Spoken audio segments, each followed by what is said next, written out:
ऊषा पान। सुबह जागते ही एक बार में बड़े बड़े घूंट ज़्यादा मात्रा में एक जगह पर पिया गया पानी ऊषा पान कहलाता है। दिनचर्या में जो श्लोक लिखा गया उसमें लिखा गया ब्रह्म मुहूर्त उत्तिष्ठे ऊषा पानम। ब्रह्म मुहूर्त में उठ जाया जाए और उठने के तुरंत बाद पहला काम जो करना है वो है ऊषा पान, अर्थात जागते ही ज़्यादा मात्रा में पानी पीना। अब ये ऊषा पान जो है बहुत सारे लोग करते भी हैं, लंबे समय से करते चले आ रहे हैं, लेकिन इसकी बारीकियां क्या हैं, कैसे ये ऊषा पान किया जाए तो ये पूरे तरीके से आपको लाभ दे, किन किन बीमारियों में ऊषा पान रामबाण की तरह काम करता है और एक बार में ज़्यादा मात्रा में पानी आप कब कब नहीं पी सकते हैं। पानी आपको सादा पीना चाहिए, ठंडा पीना चाहिए या फिर गर्म पानी आपके लिए लाभदायक होता है। ये सारी बातें आज आपको पूरे तरीके से डिटेल में समझाने के लिए मैं डॉक्टर रमाकांत शर्मा, प्राकृतिक चिकित्सा, योग चिकित्सा, आहार चिकित्सा विशेषज्ञ। पानी यूं तो ये कहा जाता है कि जल ही जीवन है, लेकिन जब पानी पीने की बारी आती है तो बहुत सारे लोग ऐसे आते हैं हमारे पास जो ये कहते हैं कि दिन भर में 3 गिलास 4 गिलास के आसपास पानी पी पाते हैं। कुछ लोग तो ऐसे भी होते हैं कि पूरे दिन में 2 बार ही पानी पीते हैं, दोपहर के खाने के बाद और शाम के खाने के बाद। जबकि पानी कब पीना ज़रूरी है और कब पानी आपके लिए जहर के समान काम कर सकता है, इसके लिए भी एक बहुत अच्छी कहावत कही गई, भोजनांते विषम वारी। मतलब भोजन के अंत में अगर कोई पानी पी रहा है तो निश्चित ही वो विष का काम करेगा, जहर का काम करेगा। तो भोजन के बाद जो लोग पानी पी रहे हैं बिल्कुल तुरंत बंद कर दें, क्योंकि भोजन के तुरंत बाद अगर आप पानी का सेवन करते हैं तो भोजन आमाशय में पहुंच करके पाचक रसों के साथ मिलने का काम कर रहा है। पाचक अग्नियां उसको पचाने के लिए प्रज्वलित हुई हैं और आप ऊपर से पानी उड़ेल दो। जैसे आप हवन कर रहे हो, हवन में अग्नि प्रज्वलित हुई और साथ में आपने उसमें पानी डाल दिया तो अग्नि समन भी होगा, अग्नि जो है वो बुझ जाएगी और अग्नि के बुझते ही पाचन की प्रक्रिया रुक जाएगी, जो आपको अपच कराने में सबसे ज़्यादा सहायक सिद्ध होगी। तो आपको पानी भोजन के अंत में तो बिल्कुल भी नहीं लेना चाहिए। अब बारी होती है कि पानी कब आपको ज़रूर पीना चाहिए। तो सबसे पहला काम यही है कि आप सवेरे जागते ही निश्चित ही एक मात्रा में ज़्यादा मात्रा में पानी पीना शुरू कर दें। इसको ऊषा पान कहा जाता है। ऊषा पान करने की बारीकियां जो हैं उनको आप समझिए। सबसे पहले ऊषा पान का पहला नियम, ऊषा पान तभी माना जाएगा जब जागते ही आप पहला काम पानी पीना करेंगे। बहुत सारे लोगों के मनों में कन्फ्यूजन होता है कि पानी पहले पिएं कि पहले मंजन करें। तो ब्रह्म मुहूर्त उत्तिष्ठे ऊषा पानम, उठते ही पहले नंबर पर जो काम करना है वो ऊषा पान है और ऊषा पान करने के बाद आपको थोड़ी देर रुकना जरूरी भी है। जो दिनचर्या है उसके श्लोक में क्या लिखा है, ब्रह्म मुहूर्त उत्तिष्ठे ऊषा पानम मल विसर्जनम दंत धावनम शिरो स्नानम। तो ये क्रम है, जागते ही पानी पिया, पानी पीने के बाद मोशन गए, मोशन जाने के बाद हाथ मुंह धोया, मंजन किया और उसके बाद सिर से स्नान किया। अब आप पानी जब जागते ही पानी पिएंगे, पहला तो नियम हो गया कि जागते ही पहला काम पानी पीना है, तो पहला नियम। दूसरा, पानी की मात्रा ज़्यादा से ज़्यादा होनी चाहिए। अब ज़्यादा से ज़्यादा का मतलब मेरे हिसाब से 4 से 5 गिलास पानी पीना चाहिए जागते ही। लेकिन अगर आप पहले दिन में 4 गिलास पानी पी नहीं सकते हैं तो आप पहले दिन में जितना मैक्सिमम पी सकते हैं कि साहब आज तो हम इससे ज़्यादा तो कैसे भी नहीं पी सकते, तो चलिए मान लेते हैं आज आप जितना मैक्सिमम पी सकते थे आज आपने शुरुआत कर दी। लेकिन आज आपने जितना पानी पिया है कल आप उससे 1 घूंट ज़्यादा पिएंगे। और रोज का ये नियम बना लीजिए कि आज आपने अगर 1 गिलास 1 घूंट पानी पिया है तो कल आप 1 गिलास 2 घूंट पानी पिएंगे, परसों आप 1 गिलास 3 घूंट पानी पिएंगे, धीरे धीरे करके आप 1.5 गिलास पे पहुंच जाएंगे, उसके बाद फिर 1.25 गिलास पे पहुंच जाएंगे, फिर 2 गिलास पे पहुंच जाएंगे। और वो कहावत है कि करत करत अभ्यास के जड़मति होते सुजान। तो अगर आप नियमित अभ्यास करेंगे जल के सेवन का, पानी के पीने का, तो निश्चित ही 2, 5, 10 दिन में, 15 दिन में, मैं कहता हूं महीने भर में आपकी आदत हो जाएगी। आप एक बार में 4 गिलास पीने की अवस्था में आ जाएंगे पानी को। और जैसे ही आप 4 गिलास पानी पीना शुरू कर देंगे जागते ही, आप ये मान लीजिए कि रोग स्वतः ही शरीर को छोड़ करके जाना शुरू हो जाएंगे। आज आपने 4 गिलास जागते ही पानी पीना शुरू किया और महीने भर के बाद आप अपने शरीर में परिवर्तन देखना। ऐसा नहीं कि आपने आज पानी पिया और कल ही परिवर्तन देखे कि ऐसे ही तो थे, ऐसे ही तो हैं अभी भी, क्यों बताया था, कोई फायदा नहीं हुआ। तो पहला, जागते ही पहले नंबर पर पानी पीना। दूसरा, पानी की क्वांटिटी का निर्धारण कर देना कि कम से कम 4 गिलास पानी तो पिएंगे ही। तीसरा, इस पानी को पीने का तरीका जो होगा वो आप इतनी जल्दी में इस पानी को पिएंगे कि अगर आपने नहीं पिया ना तो कोई दूसरा पी जाएगा। तो आप जल्दी जल्दी इस पानी को खत्म कर दीजिए, बहुत बड़े बड़े घूंट। तीसरा कि आप पानी कैसे पिएंगे, इस पानी को आप सिप कर करके नहीं पी सकते। जो कहावत है ना कि खाने को पिएं और पानी को खाएं, तो यहां आपको पानी को खाना नहीं है, यहां तो आपको बड़े बड़े घूंट पानी को जल्दी जल्दी निगल देना है। तो तीसरा है जल्दी जल्दी पीना है। अब चौथा, पानी को पिया कैसे जाए, कैसे बैठकर पानी पिया जाए। तो बहुत अच्छा तो यह होता है कि कागासन में बैठ करके पानी पी लिया जाए। आप अगर कागासन में बैठ सकते हैं, सबसे अच्छा तरीका है कागासन में बैठ के पीजिए, उकड़ू बैठना जिसको बोलते हैं। दूसरा, अगर आप घुटनों के दर्द के मरीज हैं, आपको लगता है कि आपके घुटनों में, कमर में बहुत तेज दर्द है, तो फिर आप कुर्सी पर बैठ करके भी पानी पी सकते हैं। पानी पीने के लिए बैठने का जो पोस्चर होगा वो आप ऐसे करके बैठ के पानी नहीं पी सकते कि ऐसे कुर्सी पे बैठ गए और फिर आप पानी पी रहे हैं आराम से, पेट आराम से, हाथ पे, पेट पे हाथ फिराते हुए, वो नहीं चलेगा। पानी आपको कैसे पीना है, आप सीधे बैठे, ग्लास सामने है, ग्लास में पानी भरा और घट घट करके पानी पी लिया, दूसरा ग्लास भरा, घट घट करके पी लिया, तीसरा ग्लास भरा, घट घट करके पिया, चौथा ग्लास भरा, घट घट करके पिया, और फिर आप कुर्सी से खड़े हो जाइए। अगर आप कागासन में बैठ के जो उकड़ू होता है, उकड़ू आसन जो होता है, उसमें बैठ के पानी पी सकते हैं तो सबसे बढ़िया।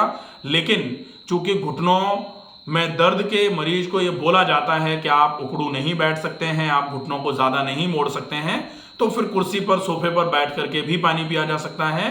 केवल यह ध्यान रखना है कि आपका शरीर थोड़ा सा आगे के लिए झुका हुआ हो जब आप पानी पी रहे हैं, ठीक है। अगर पॉसिबल हो तो आप अपने बाएं हाथ से लोअर एब्डोमेन पर इस तरीके से हाथ से थोड़ा सा प्रेशर लगा लीजिए और आप दाएं हाथ से पानी पी लीजिए।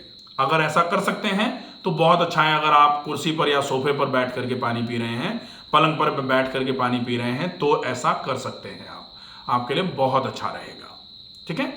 तो ये हो जाता है तरीका कि पानी पहले नंबर पर जागते ही पानी पीना है, पानी की मात्रा कितनी होनी चाहिए, पानी को पीने का तरीका जल्दी जल्दी पीना है, और पानी पीने के लिए पोस्चर कैसा होना चाहिए, उकड़ू बैठ करके पानी पीना है या अगर सोफे पर, कुर्सी पर या पलंग पर बैठ करके पी रहे हैं तो फिर आप थोड़ा आगे झुक करके और संभव हो जाए तो बाएं हाथ की हथेली से लोअर एब्डोमेन को थोड़ा सा प्रेस करके फिर पानी पिया जाए। तो ये पानी पीने का पूरा सही क्रम। अब देखते हैं कि इस पानी को पीने का लाभ क्या होगा। और एक चीज विशेष कि ये पानी, ये थोड़ा सा कॉन्ट्राडिक्टरी होगा कि ये पानी सादा पीना है कि गुनगुना पीना है कि गर्म पीना है। तो ये पानी आपको सादा पीना है, नॉर्मल रूम टेम्परेचर का पानी होना चाहिए। अगर आपको खांसी, जुकाम, दमा का अटैक पड़ रहा है, आपको बहुत नजला हो गया है, आपकी नाक बिल्कुल बंद है, तो फिर आप कुछ पानी को हल्का सुसुम्न कर सकते हैं, हल्का कोसा गुनगुना कर सकते हैं और वो पानी पी सकते हैं। अगर आपको बहुत गले में खराश है, गला बिल्कुल चौक हो रहा है, टॉन्सिलाइटिस हो गया है, गले में सूजन आ गई है, ऐसी अवस्था में आप 3 से 5 दिन, 7 दिन के लिए पानी को हल्का गर्म करके भी पी सकते हैं। बहुत ज़्यादा सर्दियां हैं, पानी बिल्कुल बर्फ की तरह ठंडा हो जा रहा है, ऐसे समय में भी पानी की ठंड को छुड़ाने के लिए आप पानी को एक बाउल में गर्म पानी लेकर के आप उसमें अपने पानी की बोतल को, कांच की बोतल को रख लीजिए और वो पानी की ठंड जो गर्म पानी से छूटेगी वो पानी आप पी सकते हैं। अब ऐसा इतना क्यों करना है आपको? इतना इसलिए करना है कि जब आप पानी को गर्म करते हैं तो पानी की तासीर भी गर्म हो जाती है और गर्म तासीर की कोई भी चीज एसिटोजेनिक होती है, पित्त वर्धक होती है। तो जिनको पित्त की समस्याएं हैं, जिनको एसिडिटी रहती है, जिनको अल्सर हो रखा है, जिनको गुस्सा बहुत ज़्यादा आता है, जो चिड़चिड़े ज़्यादा रहते हैं, जिनके माथे में हमेशा भारीपन दर्द बना रहता है, जिनके आँखों में, तलवों में, हथेलियों में जलन ज़्यादा रहती है या जिनको डिहाइड्रेशन ज़्यादा रहता है, वो सारे के सारे लोग गुनगुना पानी आज से ही पीना छोड़ दें, उनको निश्चित ही आराम मिलना चालू हो जाएगा। उनको पानी को सादा और ज़्यादा मात्रा में, सादा और ज़्यादा पानी की क्वांटिटी भी ज़्यादा होनी चाहिए और पानी का टेम्परेचर भी नॉर्मल बॉडी टेम्परेचर का होना चाहिए। पानी पीने के लिए अगर कहा जाए कि हाउ टू ड्रिंक वाटर, अगर ये आप प्रोसेस समझें तो सामान्य तौर पर, हालांकि थोड़ा ऐसा लग सकता है कि ऐसा कैसे संभव है, लेकिन पानी पीने का जो तरीका आजकल हम लोग एडॉप्ट कर चुके हैं वो बहुत ही गलत और बहुत ख़राब तरीका है। हम पानी कैसे पीते हैं, एक सेकंड में आपको बताता हूँ। पानी अभी एग्जैक्टली है भी नहीं, तो पानी इस तरीके से पी रहे हैं हम। ये बॉटल, और ये बॉटल मुंह में लगाई भी नहीं, मुंह में लगा लीजिए, हमारी बॉटल है, पानी हमारा है, हम अपने घर में या अपने ऑफिस में पानी पी रहे हैं, तो इसमें अगर ऐसे करके मुंह में लगा के पीते हैं तो उसमें कोई दिक्कत नहीं है, क्योंकि हमारी ही बॉटल है, हम ही यूज़ कर रहे हैं, बाकी लोगों को इस बॉटल से पीना है नहीं और कोई आवश्यकता भी नहीं है। तो अगर हम ऐसे करके जो उड़ेलते हैं पानी गले में, वैसे नहीं पिएंगे तो इसका बहुत अच्छा फायदा होगा। आप पानी को सिप कर करके, बिल्कुल मैं तो कहता हूं चूस चूस करके पीजिए पानी को, जैसे जो चाय जैसे हम सिप करके पीते हैं ना, ऐसे करके। तो अगर इस तरीके से पानी पिया जाएगा तो निश्चित ही वो पानी आप सादा पिएं, आप ठंडा पिएं या आप गर्म पिएं, जब वो पानी आपके गले से नीचे उतरेगा तो टेम्परेचर उसका गले से नीचे उतरने के लायक होगा तो ही गले से नीचे उतर पाएगा। आप देखते हैं जब कोई सब्जी का ऐसा निवाला जो बहुत गर्म है, जिसमें से स्टीम निकल रही है, और आप चम्मच से उसको मुंह में डाल भी दें बाय चांस, बिना उसके टेम्परेचर को चेक किए, तो वो जवान उसको हमेशा बाहर की तरफ धकेलने का काम करेगी। जवान चाहे तो उसको गले में अंदर धकेल सकती है, नहीं धकेलेगी। जवान को पता है कि हम जल रहे हैं, अगर गले में अंदर गया तो म्यूकोसल मेम्ब्रेन बहुत सॉफ्ट है, पूरा गला जल जाना है, इसलिए वो ऊपर की बाहर की तरफ निकालने का काम करती रहती है। तो ऐसी अवस्था में अगर आप पानी सादा वाला पीते हैं तो वो सबसे ज़्यादा फायदेमंद होगा। गरम, गुनगुना, या फिर मैं तो ये भी कहता हूँ कि अगर आपको पित्त की समस्या है तो आपको तावे के बर्तन का पानी भी नहीं पीना चाहिए। आप कांच के बर्तन में रखा हुआ पानी या फिर मिट्टी के बर्तन में रखा हुआ पानी ही पिए, वो आपके लिए बहुत ज़्यादा लाभदायक होगा। ठीक है, अब आती है बारी कि पानी आपने सवेरे का जागते ही, जिसको ऊसापान बोलते हैं, उसको पीना समझ लिया, इस तरीके से पिया क्वांटिटी समझ ली, बैठने का तरीका समझ लिया, आपने पूरा प्रोसेस ऊषा पान का समझ लिया। अब देखते हैं कि ऊषा पान अगर आपने शुरू किया है तो उसका क्या फायदा आपको होगा। ऊषा पान आज आपने शुरू कर दिया है 4 ग्लास, क्योंकि जब तक आप 4 ग्लास में नहीं पहुंच रहे हैं तब तक आपको 0 माना जाएगा।